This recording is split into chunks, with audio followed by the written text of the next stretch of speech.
Hey everybody, and welcome back to another project. This one is a simple little, what do we call this? It's not MDF, it's like particle board. It's a little hinged box. It's kind of cute.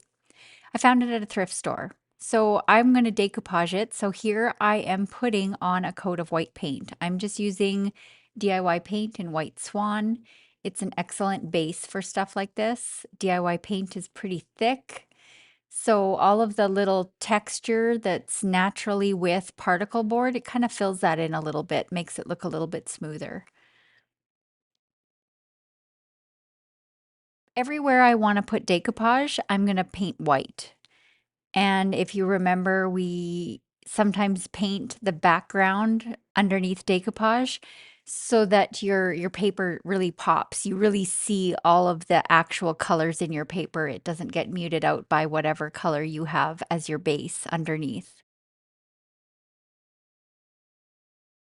So just working on the lid, getting this all covered up with white paint. And we're going to set that aside to dry, and we're going to work on the outside of the box itself. I'm not going to be decoupaging inside or anything like that. We're just going to work on the outside.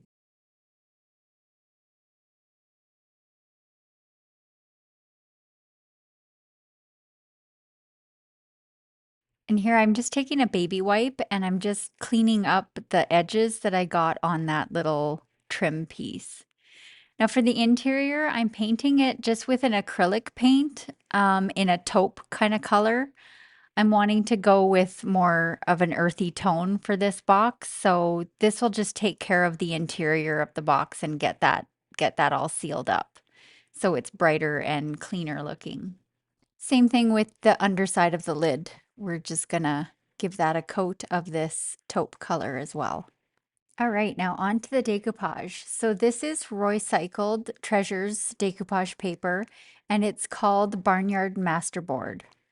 So it has a bunch of these just sweet little farm images and text and stuff like that. So I've chosen a chunk that I want to use for the top. So I'm misting the paper with water first and then smoothing it out. And I'm going to do my anchor point right now. And I'm using DIY Paints Clear Patina. That is my decoupage medium of choice. It's my go-to for sure. So just brushing on, making sure you're getting an even coat. And then I'm using a little balled up piece of food wrap to smooth that out. And then I'm just going to trim off most of this excess because when that dries, it can kind of shrink and pull your paper away. Putting the top coat of the clear patina, and then we're going to let this dry completely before we come along with our sanding block.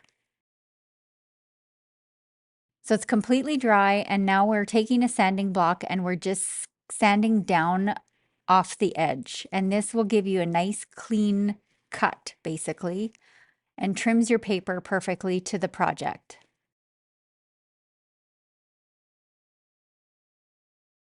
You want to make sure that your decoupage paper is really dry before you do this, because if it's still wet, it'll just tear and you could end up with it tearing back onto your project, which is something you don't want to happen.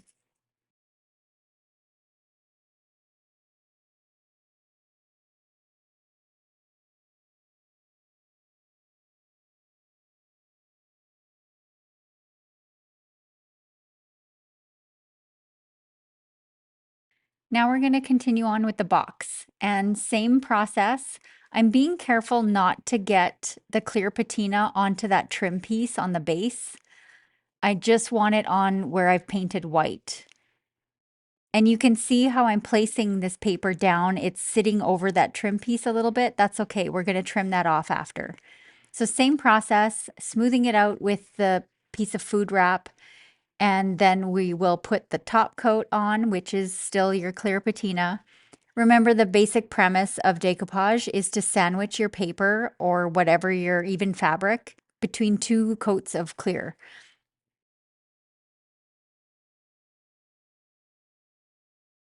And now once it's dry, I'm trimming that off again. I'm just leaving that bottom part on the where it goes on that base for now. I want to make sure that is really, really dry before I come along and trim that off. So we're just going to continue on and do the other three sides. And I've just chosen just images off of that same piece of paper. So just kind of how I want it to look, which images I wanted to focus on. Pigs are my favorite, so I of course wanted these little piggies on there.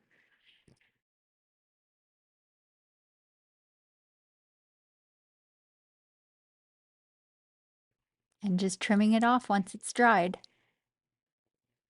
Keep in mind this video is fast forwarded, so I am letting this dry completely before I come along with my sanding block. So I've just edited that part out. You don't need to sit there and watch paper dry with me.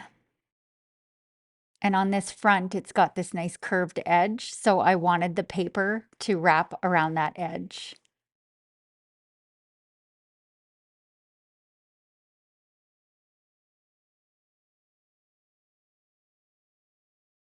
And continue on with the two sides.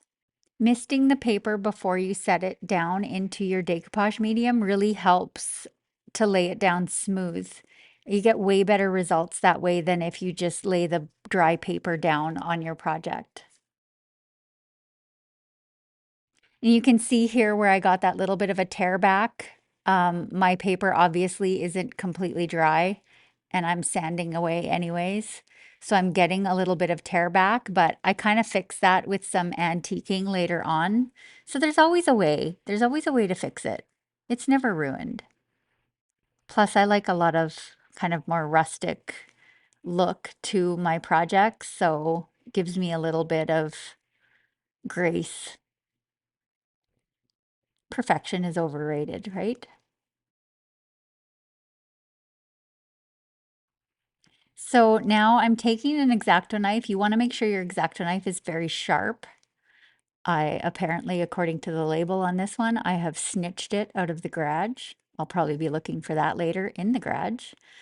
Just make sure it's really sharp, and then you just slice into that kind of the bottom very edge, and it'll just trim that paper nicely. And now we're just going to give that a top coat. It looks kind of creamy going on, but it dries crystal clear. This clear patina is a miracle product, I swear.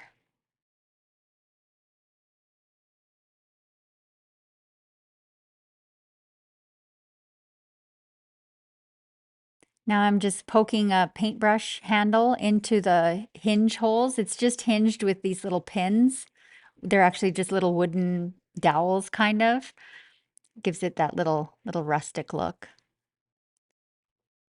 So I'm giving this an extra coat of the clear patina as a sealant because it is the top of the box, and I just want to make sure that it's got a good protective coating.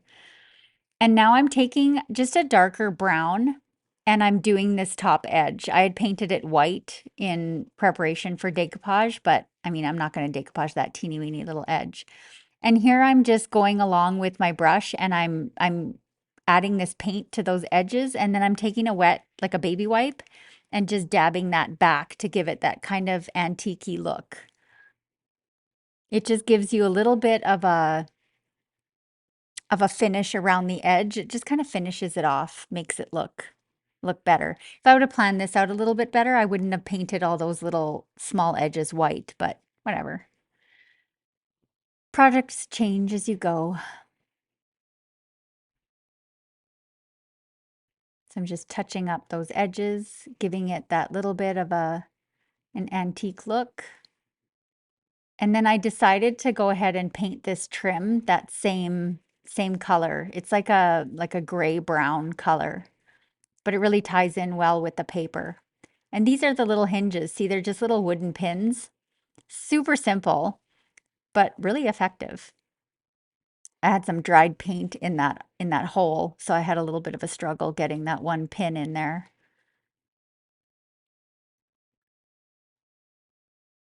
I think I'm hammering it down here a little bit.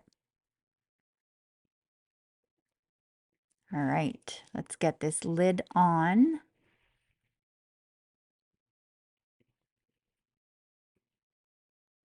line everything up.